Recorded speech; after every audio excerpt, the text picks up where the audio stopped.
Alright, so I'm going to be pulling this intake manifold off of here. I'm just got done blowing all this out. This was filled up to here with all sorts of dirt, debris from trees, all that stuff came out of there. There's a bunch of glass as well. There's glass all over the ground here. All this glass came out of the top of this engine here. It was filled all the way up to here. So this high pressure fuel pump was missing.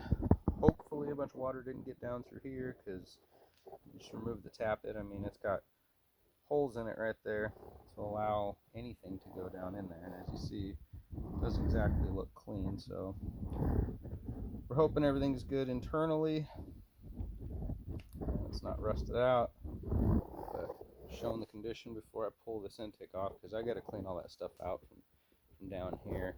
All that was filled down here as well, so I know underneath there is full of crap, and the front's been leaking pretty good.